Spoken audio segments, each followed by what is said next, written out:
What's up, everybody? It's me again. Greg is back today. He had a meeting that is running just a little bit long, so I'm starting off the stream, and when he gets back here to the office, we're going to do a quick swap, and he'll pick up where I left off. So we're going to get started again like we normally do, saying hello to a bunch of people. I see None Your Business. I see Thorell's Inspired. The Aerial Boogeyman, Matt Bagwell, is here. Drone Shots, again, says, hi, Greg. Hi. I'm not Greg, again. Vic, Moss Photography, says, Greg who? Good news. I'm not Greg. Let's see. Who else do we have? We have Jillian B in the chat. Sparky's Video Productions. Let's see. First Medic. A lot of folks here in the chat. We've already got quite a few questions, so let's get started with them. I'm here too. Oh, yes. Ben is here. We've got Ethan running the show. Tom is actually filling in for me for now, and when Greg gets here, I will run over there and take over the questions. So, None Your Business. Starting off the questions with a special government interest waiver in mind, so SGI, for a business looking to contract with local municipalities and fire departments, what exactly is waivable in the moment? Pretty much anything. In the interest of saving lives, pretty much anything is waivable. I have heard of, not personally done, but heard of TFRs being put in place by people who needed to fly beyond visual line of sight for tornadoes or other, larger scale disasters. So that was beyond visual line of sight. They had a flight restriction in place. They were authorized OOP, all using like a Matrice 30 or a Matrice 300. So you can waive just about anything in the interest of saving lives. Now, if you do manage to get a TFR put in place, you should have somebody else who can manage that, because everybody else then has to go through your point of contact to actually get into that TFR. And you don't want to restrict other first responders. So my recommendation there is have a team if you are going to go that route. Travis Cheney says, with DJI suing the DoD, do you think the DoD violated the Fourth Amendment, which prevents unlawful searches and seizures? And did the DoD have probable cause to seize DJI products being imported? So quick clarification here. The DoD is not the same as Customs and Border Protection. That's Department of Homeland Security. The DoD, as part of the lawsuit, DJI is suing for a Sixth Amendment claim, saying that the DoD denied DJI due process of law and restricted their liberty. So that's the lawsuit. For Customs, the Department of Homeland Security and Customs and Border Protection does have a right to prevent them, what is the technical term? Delay a product until they can ensure that it meets the required laws. Now, currently, we're not sure why the Customs and Border Protection is preventing the shipments from coming in. We know that it's because of the Uyghur Protection Act, or the Non-Forced Labor Act, basically. But from what I understand, once the first one of those, documents that prove, hey, DJI is not using forced labor goes through, all the shipments should be good, because it's not per product, it's per line of product or per manufacturer. So, I'm not exactly sure how that works, or what legal standing the CBP has on that. I also know that chances are, if there was a legal standing for DJI to sue based on this, they probably are pursuing that. So, but again, I have no insider information. I don't know for sure. Let's see. Bob says, do you foresee in the near future, a Mini 5 Pro? I do not. No, I don't think that we're going to see a Mini 5 Pro for a bit. We just got the Air 3S. There are leaks of a Mavic. I would be surprised if we saw a Mini 5 Pro before the end of the year. But I could very well be wrong. I mean, DJI with the Mini 3 and then the Mini 4 has iterated pretty quickly, so maybe we'll see one next year. But again, no insider information. I don't know for sure. But I don't think that we'll see one in the next 2 or 3 months. James Andrews, when flying my Mini 4 Pro, the controller had a notice saying not connected. I never saw that warning previously. James, can you give us a little bit more information? Notice saying not connected. Was this account not connected? Or was this a not connected from to the drone? Or what exactly was not connected? Do you remember? Lawrence says, I recently ordered a DJI Mini 3 from Amazon. Is there a problem with the government? I think that's a loaded question. There's always a problem with the government. But no, you are good to fly your DJI Mini 3. Make sure you take trust. If you use the big batteries, make sure that it's registered. If you're flying recreationally, if not, I'm going to assume you have your Part 107. Make sure it's registered and has remote ID. Legion Studio says, I sent Air 3 for repair. Came back with a new serial number. Tried to register FA. Says it's not a legitimate number. Double checked, verified correct serial number. What now? How can I register? Is it fully updated? I don't think the Air 3 should have any issue with that, but make sure it's updated. There is a small chance that, that serial number is not the required 20-digit serial number that the drone zone wants to accept. So that's the only thing I can really think of. Otherwise, otherwise I would maybe reach out to DJI and say, hey, what's up with this? Can they register it as a non-DJI manufacturer? Sure. I mean, you can, standard remote ID is the trick. It's going to validate that serial number based on standard remote ID. So that I think that's the issue you're having, is that you're unable to verify, it's unable to validate that serial number that the drone zone is saying, yes, this is within the range, which if that's the case, reach out to DJI and see what they recommend. But it's accepted. It should be compliant. So DJ Delmora, can you explain that odd phenomenon where either temp, humidity, or dew are close together, making it dangerous to take off? Is it possible to land safe if you flew into that environment? Yeah, temperature and dew point close together just means you're going to see visible moisture. So you're going to have clouds or fog or something like that. This really becomes an issue when you have cold weather as well, and you can get icing in the mixes. So that's really going to be where your primary issue is. Otherwise, you should be able to just land. And if the temperature and dew point are that close together, you probably shouldn't be flying anyway. All right, Greg's here. Time to switch out. Tag team, look at that. Tag, you're it. All right, thank you folks for waiting. I'm glad, thank you Jason for being there. The bank takes forever. You brought my iPad? Well, I'll keep using yours unless you want to use... Okay, where are we at? What was the last one that you answered here? I just did the temp and dew point one. Show me the money. Oh, okay. Doop. Okay, all right. Okay, First Medic says TFR or waiver. I don't know what that refers to. That's in reference, we're talking about SGI. SGI, TFR. Use an SGI to get both if you need to. Yes. Bob Rock says, please confirm that events that have serious injury to any person or damage to any property greater than $500 is to be reported via the FAA Drone Zone 107 dashboard, Part 107 safety event report. Yes, that is where you would do this. Also, make sure that you read the NTSB limit for reporting to the NTSB as well. I don't remember from the top of my head, but if you are part of the course, there is a section where we talk about reporting, which includes reports for the NTSB. So they have different requirement for the NTSB than they do for the FAA. So make sure you're in there. All right. Awesome Jedi says, is it illegal to fly in a national park? I've heard mixed things. Some say no flying at all. Others say no takeoff and landing. Can you get a permit? Okay, well, let's go one by one on this one. It is illegal to take off and land from national park property.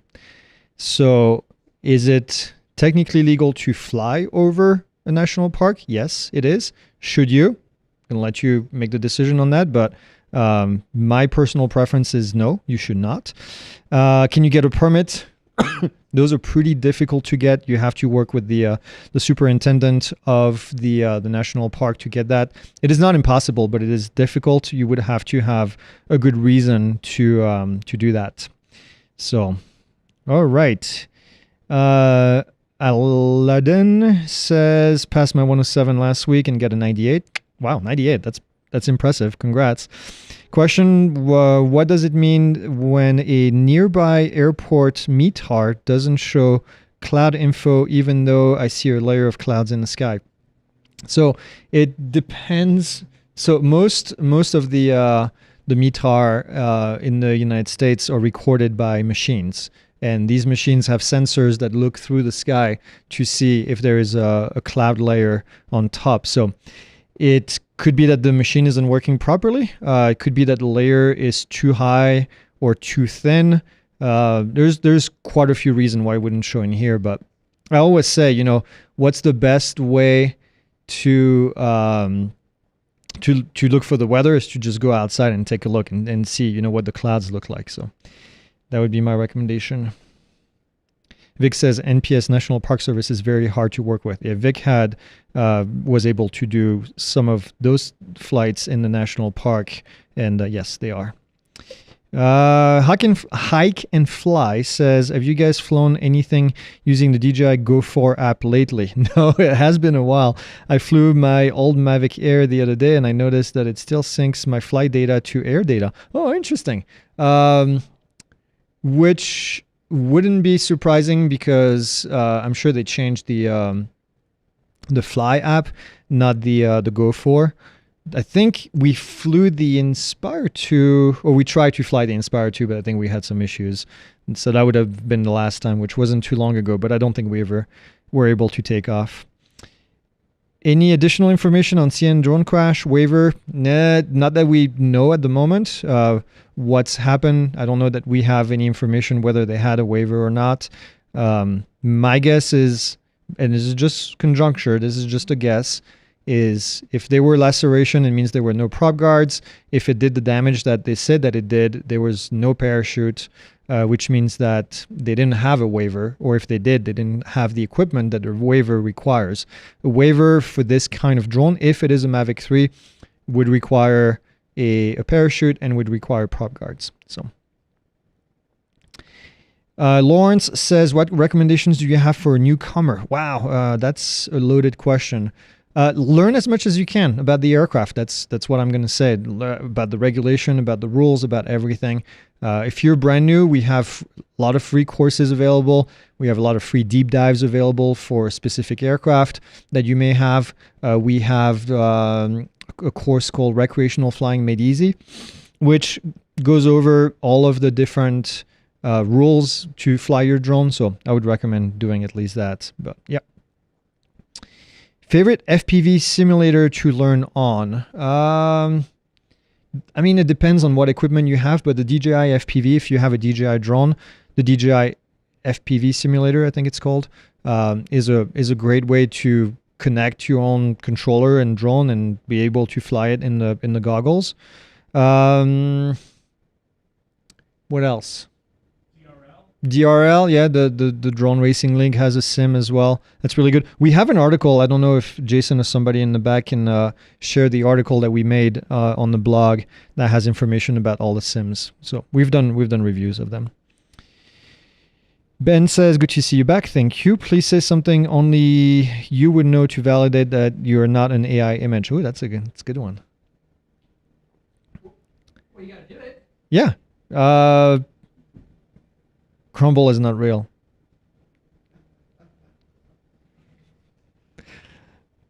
Casey says, what are the rules if someone would use the X-Real Air glasses monitor as an alternative to FPV goggles? You can see through the glasses and see the drone at all times and see the camera output. Good question. So we've had this discussion when the Apple goggles came out. The what are they called?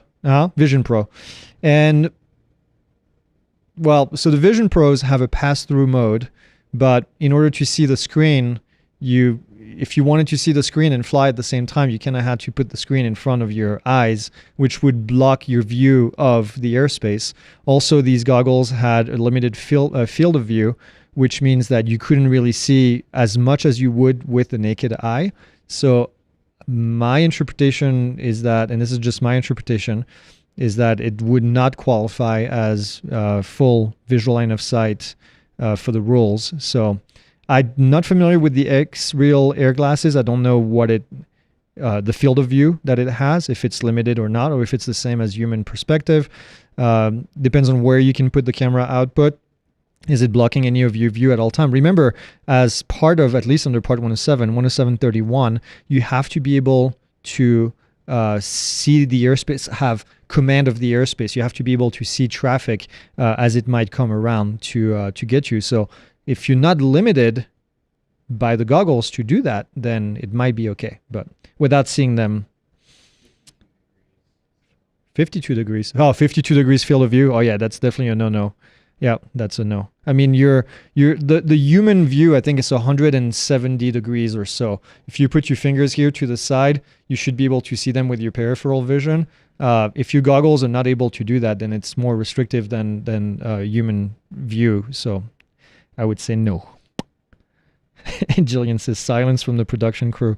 Oh, I did get a sad look from Ben, the sad puppy look when I said that. Are scenic overlooks considered a national or state park, Blue Ridge Parkway? You'd have to check, Vincent. I don't think there's a canned answer for that. You'd have to see if you're inside of the National Park Service. So, yep. First, I heard of NTSB reporting, Bob. What is the URL for this site? Bob, so here, this is why I think our ground school is above and beyond, other ground schools out there, because we talk about this stuff, which is kind of a bit more hidden, but we talk about more than what's on the test. NTSB reporting is one of those things. So Jason just put a link down to the NTSB reporting requirements down there, but go take a look at those. They are definitely different. And if you are in search of Part 107 training, give us a shout, because we cover this stuff. I heard, I want to go back to this because it kind of annoyed me. And a couple weeks ago, we talked about flying over people, and a few of you brought up that somewhere online there were people that were saying that you can fly over people without having a categorized drone. So I opened the discussion to you guys to say, where have you seen that information? Because I want to see what you're looking at. And somebody sent me a link to a competitor school, if you can even call them that. And I watched the video, and sure enough, they had no idea what they were talking about. And they have been doing this for a long time. As a matter of fact, they've been doing this before we did, and they still could not read the regulation. This video was not even 2 months old, and they still hadn't grasped what the regulation was for flying over people and categorized drone. So they state in the video that, and they were reading the regulation as they were talking about this. They said that, well, according to this, you can transverse over people, and they weren't even using the correct word. And of course it's wrong. It's absolutely incorrect. That whole chapter that they were reading requires, at the very bare minimum, to have a categorized drone. You cannot fly over people without a categorized drone. So annoyed me. Of course, this had to be them, because they're absolutely horrible people, and they just had that out there. So if you see information like this, please leave them in the comments. Tell them this is incorrect, so that other people that are watching this, thankfully they don't get a ton of views. So yeah. All right. Marcio FPV, and I'm getting off my soapbox now.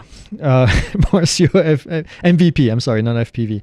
Marcio MVP says, having 107, I'm registering my drone and attaching a remote ID beacon to fly commercially.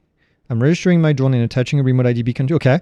Can I take off the remote ID beacon when I fly recreational with this drone. Yes. So I'm assuming that you're doing this to a sub 250 gram drone, which would not need to have a module, we call it, not a beacon. Fine. And then you'd be able to do that. So yeah. Pew pew. Next, Sky Curtain says expectations for the Mini 5 Pro.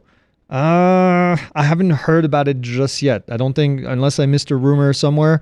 We're still dealing with the Air 3S right now and potentially a Mavic 4, but I haven't heard anything about a Mini 5 Pro. So, pew. Okay, next.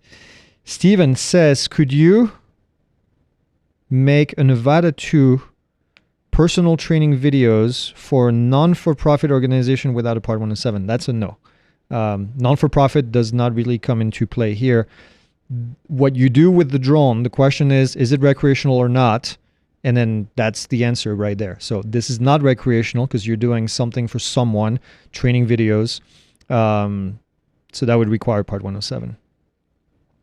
Philip says, I've been asked from an event organizer to fly over a parade that'll take place on a main street of my city. Any tips on requesting an OOP waiver from the FAA? No, just tell them what you just said. What are you going to do? How are you going to make sure that what you do is going to be done safely? Hopefully you request something with a sub 400 gram drone. And then if you have the proper reasons in there, when you talk to the FAA, then you should be good to go. My other recommendation would be to buy a Neo from DJI. It's, as long as it's not windy outside, it's category 1. You can fly it over people as long as you put a module on top of it, and it's going to be sub 250 grams even with the module for remote ID. Then you'll be good to go. Tanner says, I just passed my test today with a 95 due to, in no small part, to 107 class. Awesome, Tanner. Congrats. If you were a first-time 107, which DJI drone would you start with? Quite frankly, Air 3S at this stage. I would have said Air 3 before because I think the Air 3 is the best bang for the buck. But I think with the Air 3S now, you've got even better for a price that's fairly small. Now, with that being said, you might be able to find a used Air 3 from people that are upgrading from the Air 3S to the Air 3. So take a look at maybe finding a good deal on that. Bob says, which app do you prefer or recommend for determining if it's okay to fly or not? Aloft Air Control or Aloft Air Aware. Air Aware is the recreational app. Air Control is the professional app for Part 107. So I would say one of those two is good. Spark is here. Did the guy from the video have cookie crumbs in his beard?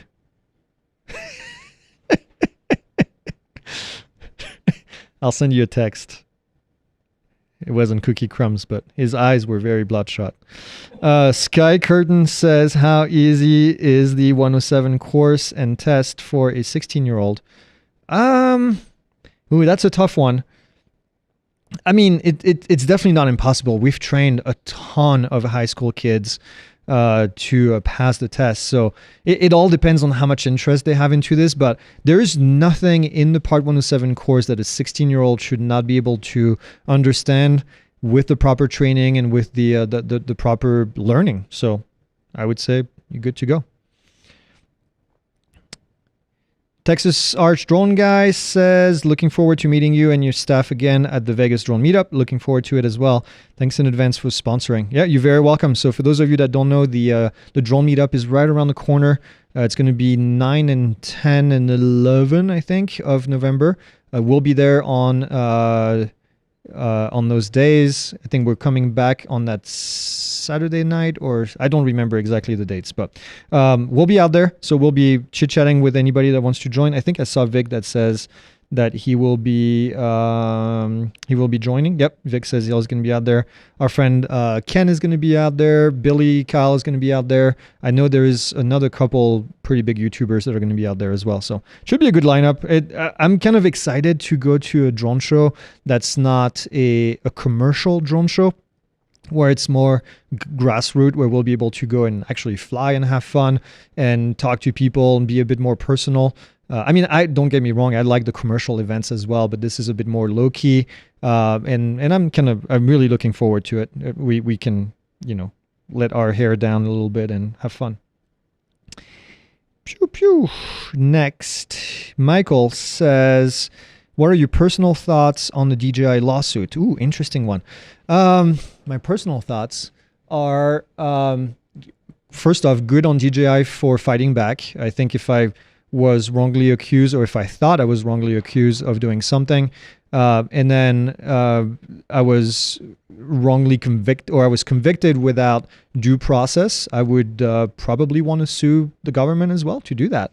And I think this is what has happened here with DJI. They were put on a list without really, trial, if you want to call it that. Although the government has somewhat the ability to do that.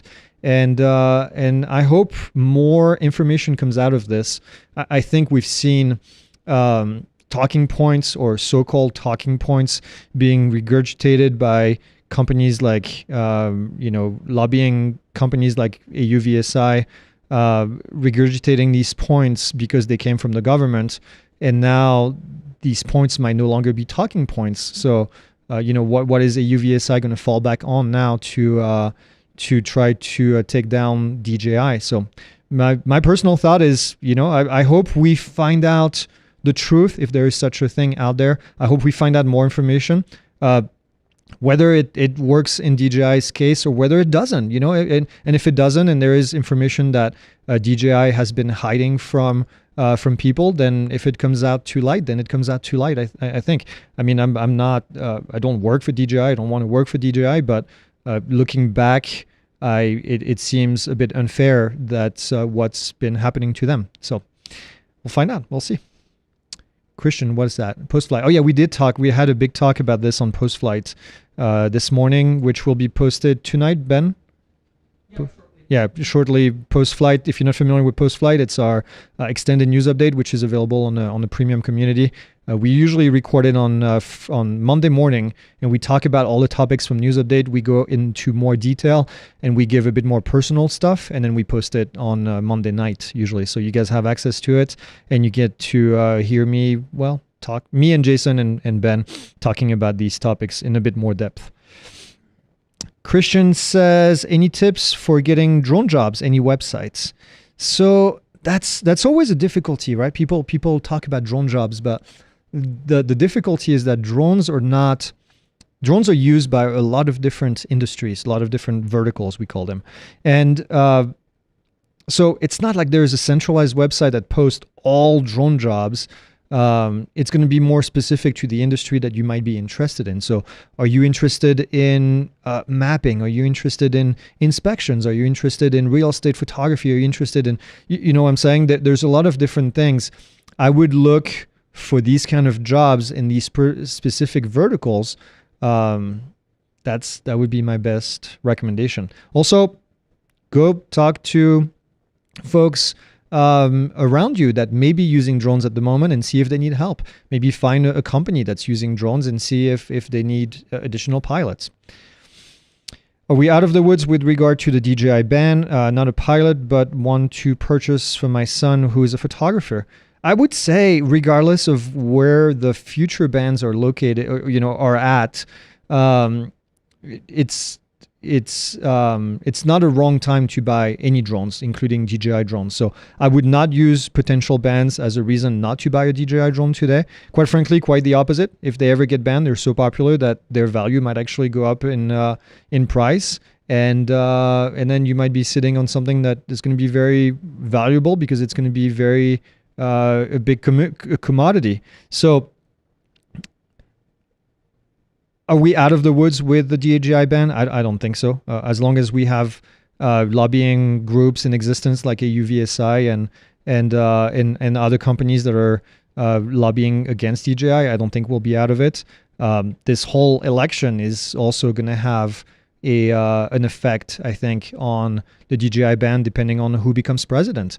I think we'll see, I'm not going to say less necessarily movement to go after DJI, but we could potentially see more going after DJI. So we'll see. What are your thoughts on the Specta Air? Recently saw it on Amazon for $9.99 plus $150 coupon. The Specta Air, I mean, we've tested it at length here. It's a DJI Air 3 without the DJI logo on it. For all intents and purposes, it's the same camera, the same quality, same image, same everything, except it doesn't have the DJI logo, and it's I don't think it's made in China. And we still don't really know the full story about who's behind Specta, but it's not DJI, so it could be one of the savior of if we ever see some kind of a ban. But Can you get replaceable batteries? can you place more batteries? Yeah, I don't know. I don't know the status of that, of the batteries. I know it was an issue for a while. You could not get new batteries. And then also the DJI batteries were not working in it. So that's a good question, Ethan. I don't know what the status is on that. Hisan says, as recreational flyers, can we post our drone footage on our Instagram page if it's public and non-monetized? Yes, absolutely. Fire Chief says, having trouble getting the okay to fly in zero grid after getting 1 day, then no go the next week with up to 1 week in advance using the Aloft Air Control app. Same location? If it's the same location, that's kind of surprising. Are you getting rejection? I guess would be my question, Fire Chief. Is it getting, or is it just dying because nobody is answering it? That would be, I don't know. That's a good one. That's it might require a phone call to the tower to see if they're seeing these applications. Lunch says, do I understand correctly that when flying indoors, there are no rules or regs that apply other than common sense? If it's for dollars, Part 107 is not needed indoors. That is correct, Lunch. I will add something though. Your insurance company might want to know what you're going to be doing indoors because they are still going to cover that flight. So if you're going to be flying over people indoors, I'm sure they will want to know. And they may not get you insured because of that. Steven says, how can a new Part 107 pilot get experience while getting paid? Is keeping a logbook a good idea? Keeping a logbook is always a good idea for a variety of reasons, even if it's just for your own self to find out, your currency, if you have an internal currency policy for yourself. As far as how to get experience while getting paid, this is a tough one. Think about what you're asking, think about a plumber that might be asking the same question. How can I still get paid while I'm getting experience? I mean, you can do that. You just charge less and people, probably expect a little bit less, and you're cutting your teeth on something, but you don't charge as much because you don't have as much experience and the quality of your product may not be as good. So that would be my answer, by charging less, or even doing it for free. That would be my recommendation.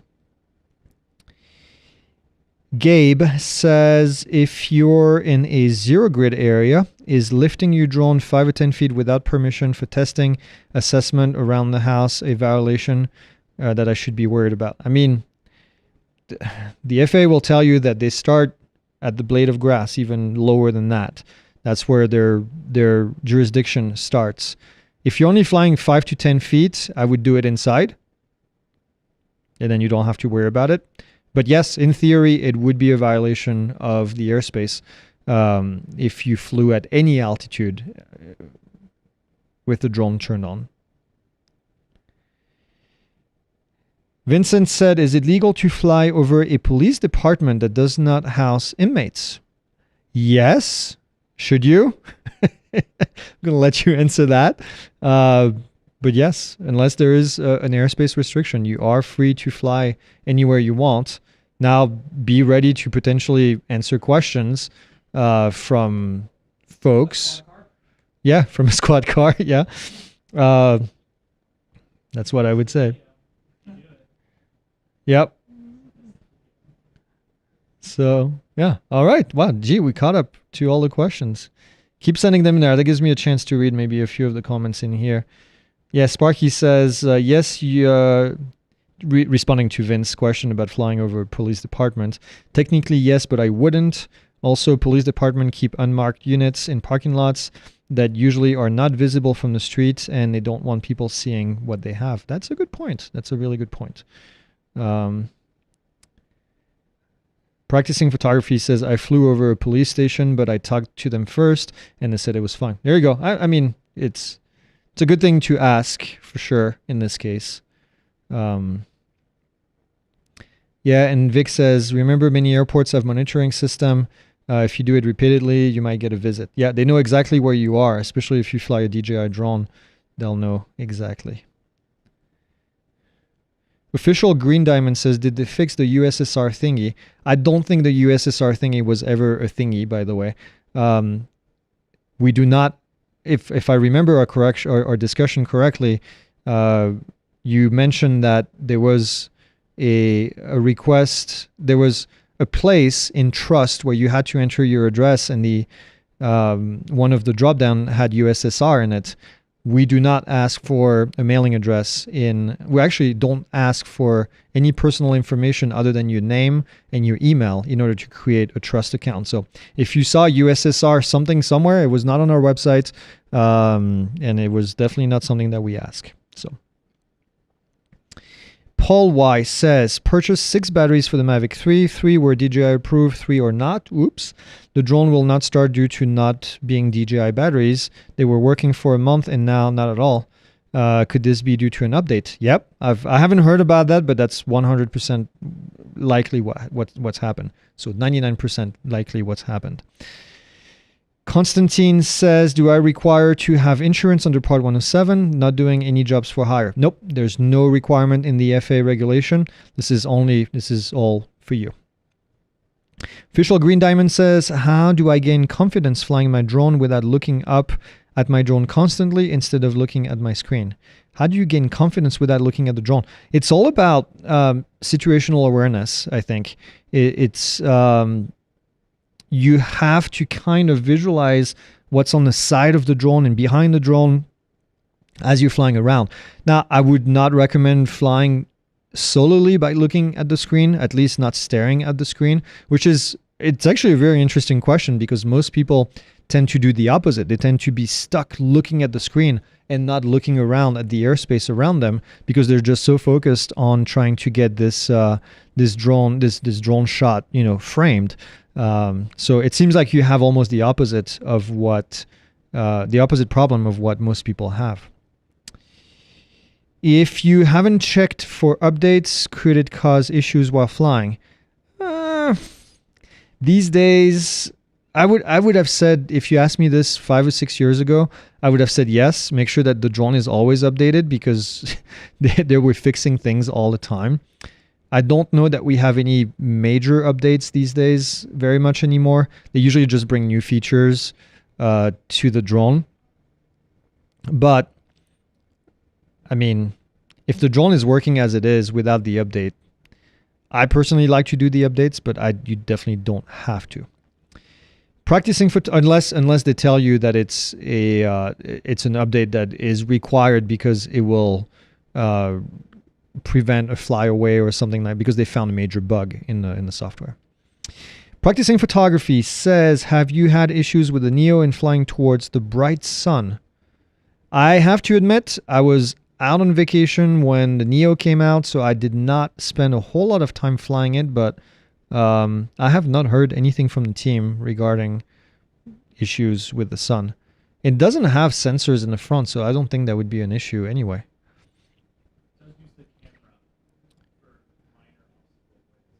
Yeah, but I don't think that would be. Next question. Yes, a fire chief coming back with more information. He says, same location getting rejected, going through the Lens tab in the app, and then said pre-check failed. Just tried for Saturday and was rejected. Try to do it from the FAA drone zone maybe directly, and give them a week to see if they can go through it. It sounds like if it gets rejected, pre-flight check is because it's too soon. But if you said you gave them a week, that should be plenty of time. Tough one.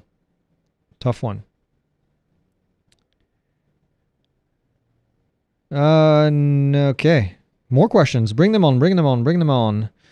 First Medic says the maneuvering course is great for building confidence. Yeah, that's true. I should have mentioned that earlier to official Green Diamond when he mentioned, he or she mentioned the getting more confidence. Official Green Diamond, sorry, that was CBO sign up. Okay, CBO sign up. So I'm guessing the AMA maybe. The AMA still uses the USSR in their drop down. I mean, they've been around for 50 plus years, so that might be why that drop down is from back then. That makes me giggle. All right. Practicing photography says, related to the Neo question, my Neo was in follow mode and stopped because it lost tracking as I was walking towards a bright sunset. Yep, that's absolutely. Yeah, that's what happens is that obviously the sensors get the camera gets flashed and then doesn't have the ability to see you anymore. So yeah, that would make 100% sense. Excuse me. Whew. Looking through those FPV simulators, do any of them have controller schemes like the DJI FPV remote? I plan on flying through spaces for slow videos with my Avata 2. I would, if you're trying to use the DJI controller, then you need to use the DJI app in order to do that. Yep. Somebody asked, any update on the CNN crash? No update other than what we mentioned before. I talked about this a little bit earlier, so you may have missed it. Paul says my Neo has given me warning when I was about to face the sun. Yep, that makes sense. Yeah. Okay. More questions, folks. Bring them on. I just came back, since we have a little bit of time here. Just came back from the new building. I was Johan, my business partner, is here today, so we went to visit the building, and they were actively working in there, finishing the paint job, the second coat of paint in the building, and man, does it look good. It looks so good. They cleaned up 2 of the big rooms as well on the side and took down all the HVAC piping in there. It's going to be replaced. So yeah, lots of cool stuff going on in the building, man. I am so excited. Okay. My Neo have me warning aircraft nearby can't launch, something like that. I didn't think the Neo had ADS-B and receiver. That sounds weird. DJI said they would only put those in drones larger than 250 grams. I've never seen that. That's interesting. It's AirSense, yeah. I didn't think AirSense was in that drone. All right. Who else? Any more questions, folks? Leave them in the comments. We still have another 15 minutes to go. So. Yeah. Ben has a good point. All Monday Live viewers, next week the time is changing with daylight savings, so we are staying at 4 p.m. Arizona time, which will push everything by an hour on the East Coast. So if you're watching this at normally 7 p.m. Oh no, it's going to be an hour earlier, right? 6 p.m. It will be 6 p.m. East Coast next week, and it will be it will be 3 p.m. on the West Coast. So it's confusing because we don't change time. Everybody else does. So but we maintain 4 p.m. We cannot, unfortunately, record from 5 to 6. And so 4 p.m., 6 p.m. on the East Coast. Hopefully we'll see you there. Hopefully it's not too early, but I'm guessing for most people, 6 p.m. probably work. Half the year it will be like that. And we have some weather coming in outside, and it's going to be cold, I think, tomorrow. We've had some serious good weather until now, except for that one day when it rained, when it snowed. Michael says, will you be doing the live Q&A from the new building once it is completed? Yep. And we'll give you a tour. Yes, we will have a tour of the new building once it's completed. I'm hoping at one point we can go and do a live once we have a bit more work being done in there. right now it's definitely it's it's not welcoming for anyone with cameras. A lot of dust and a lot of noise and a lot of everything. But I think maybe end of November we should be able to do something, and then hopefully by the end of the year we should have our first live in there fully as we fully move in. But we can bring a camera, even if it's just a GoPro, and set up in the middle of one of the spaces. It will be pretty cool to do that. How long will a Nevada 2 keep the date? I don't know what that means. Do I need to plug the Goggle 3 into my phone to sync all the time? My file says 1997. I don't know. That's a good question. But my guess is that you're going to have to go and reset the time on those goggles. I don't know how long the internal battery, if there is one, lasts. I know the GoPros are dumb like that. Every time you take the battery out, you have to reset the date. GoPro, if you're listening, just put a tiny, tiny, tiny little battery in there somewhere that just keeps the date. It's not an issue with DJI Action Cam. It's not an issue with 360 cam. It's only an issue with GoPros. Why? It's such a waste of time. And then tell you to go in the app to do that, which is even more frustrating. Formerly Film Photography says, how long will a Nevada 2... I just read that.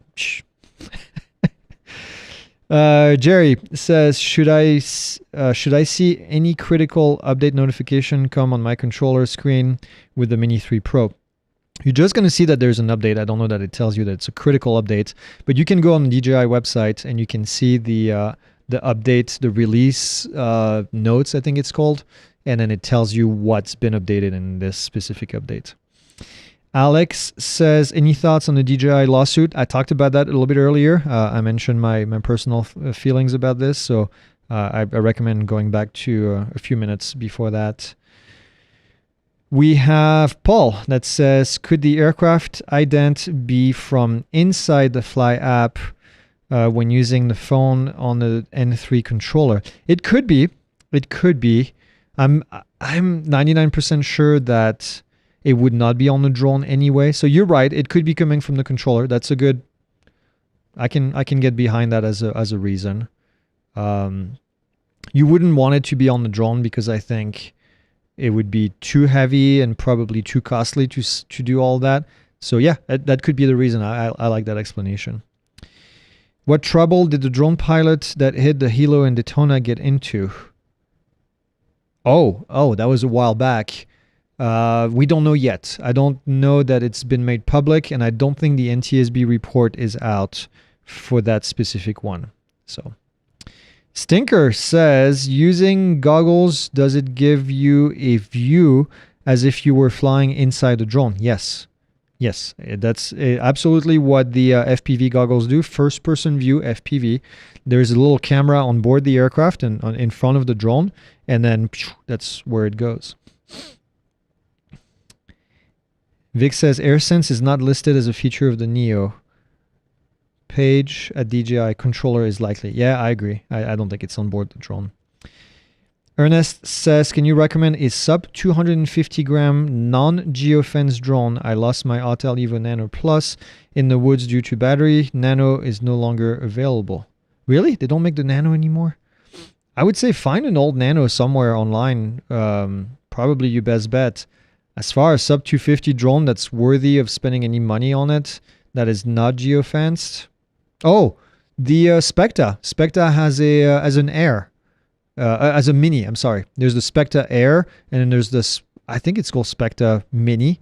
That's an option, and that doesn't have geofencing. Brent D. Question, airspace is uncontrolled and apps says clear to fly. What should you say about flying near manufacturing plants and also flying near police station and prison, even if it says clear to fly? I would not trust the app that says clear to fly near a prison. Do not fly near a prison. That's a good way to get in trouble. Police station, we've mentioned that before, is not really a restriction. Manufacturing plants, neither is, unless it's considered a critical infrastructure in your state, then I would stay away from it, but do not fly over prison or near prison, okay? Stay away, even if the app says it's okay. Do you know if military radar could pick up a racing home-built FPV drone like a 5-inch or even a 6-inch that is not a DJI drone? Yes, we've talked to the folks that create some of this counter UAS technology. They told us, I haven't seen a demo, but they told us that they can pick up pretty much anything that flies, including smaller drones that are home built. They can pick up a bird flying. They can pick up bags that are flying up in the air that get caught by the wind. So yes, they could absolutely pick up a drone. Any drone. I live in North Carolina. This is Vincent, and have been asked to get pictures and videos of my friend's property in Western North Carolina. What is the best place to check for TFR and NOTAMs? NOTAMs.faa.gov and TFR.faa.gov is the best place to see those. Excuse me. Practicing Photography says, do you recommend the DJI refresh program? This is one of those things where this might be unpopular opinion, but I have never purchased the DJI refresh program. So don't do as I say. In this case, I think it has some benefits, but based on, let's put it this way. First off, we get a lot of drones sent to us, so I'm not the perfect example for that. But second, the drones that we buy, and I've been careful enough for years that I've never needed it. And now that I'm so deep into it, the money that I've saved on not getting care refresh would pay for a drone if I crashed it and I didn't have refresh. We had a drone crash. Well, no, I'm sorry. Let me say that again. Kenji crashed one of our drones. And we bought parts online. We just broke an arm. We bought parts. We fixed it. I don't know how long it took Jason to fix it, but it wasn't that long. And the drone is back to normal. I don't know how much we spent, $50, whatever it was. Yeah, it was less than 100. It was pretty cheap. But Vic, like Vic says, he says, I always buy refresh. I fly very close to things. So it's up to you to think about, the level of risk that you get yourself into. We have insurance, whole insurance if needed. Be costly to do that. On the more expensive drones, I would do a claim first using that probably with the insurance. If it was a really expensive drone, I don't know. Yeah, that's a good question. That's a good question. Dean Schaefer says, do you think it's worth upgrading to the Air 3S if you have the Air 3? Sorry, I didn't hear the difference between the two. Tough one. Probably not. I don't know that I would spend any more money on that as an upgrade, but if I had an Air 2S and it was time to upgrade to an Air 3S, maybe, probably. If I had an older drone and I wanted to upgrade, I would definitely go for the Air 3S. I don't know that I would do it from an Air 3, quite frankly.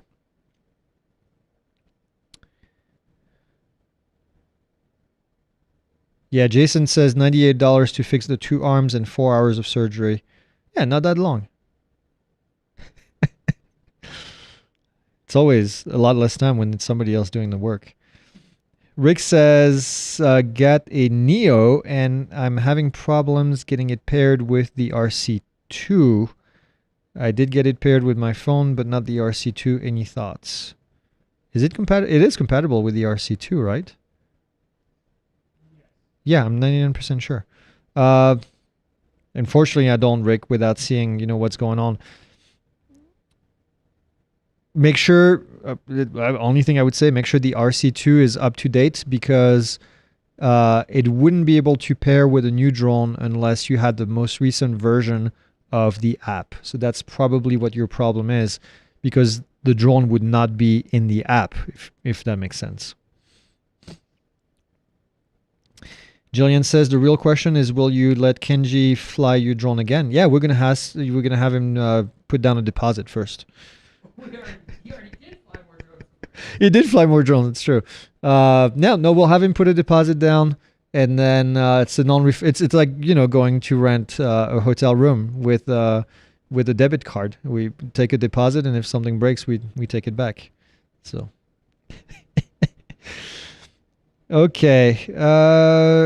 Haas Vegas says, any idea when the Air 3S will be available at Best Buy? Nope. I don't know if 100% the reason why it's not at Best Buy, but my guess is because of the shenanigans we've seen with the customs. So I don't know. We'll see. We'll see. 5 minutes to go, folks. Put your questions in there. We only have 5 minutes. Debonair says, I crashed on my bike and broke my DJI drone. No refresh, and the total to fix was under $100, including shipping with DJI. There you go. Yep.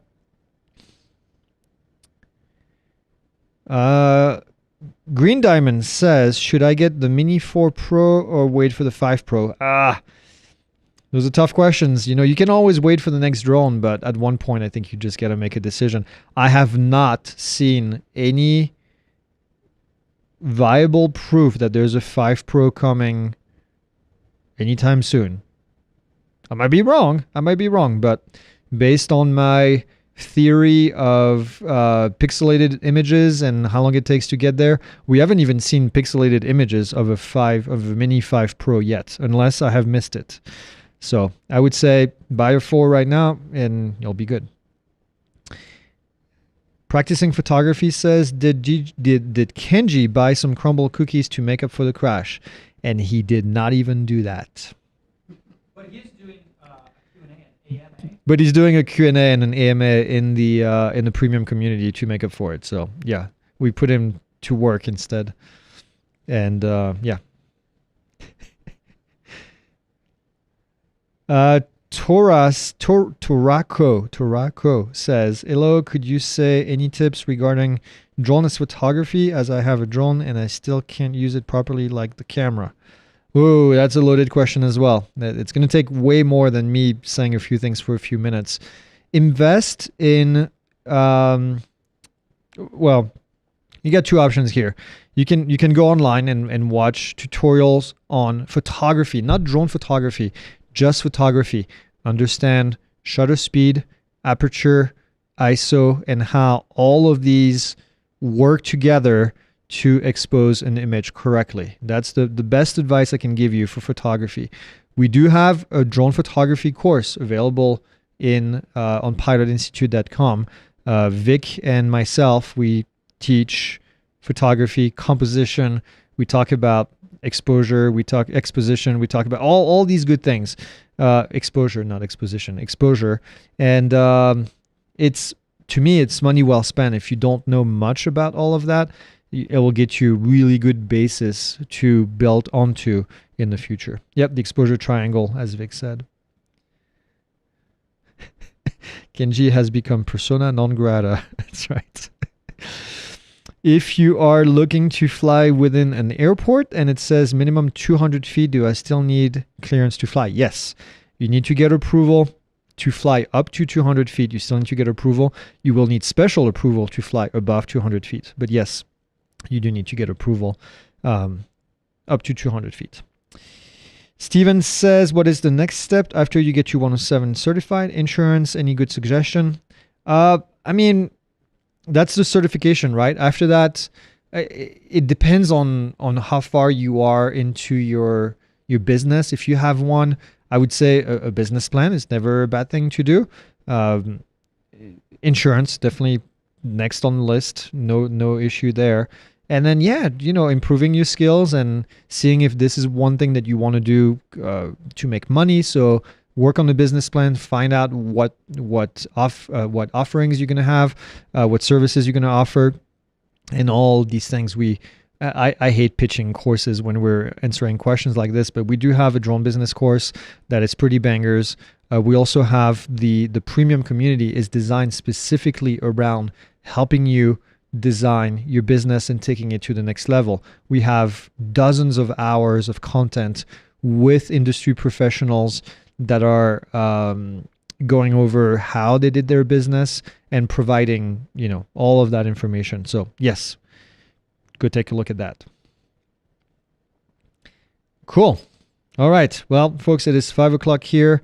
It's 5 o'clock somewhere else. I'm going to head back to the new building and do pictures of everything they've done today and get really excited about what's coming next. Tomorrow, they're doing some trenches and I don't know what else. There's so much to be done in there. So thanks for watching. We will see you on Friday morning for news updates, and we will see you if you have the premium community. We will have our post-flight it's posted, it's live, so go watch that. And then otherwise, we'll see you Friday morning or Friday night for our happy hour in the community. That's free. So we'll see you there.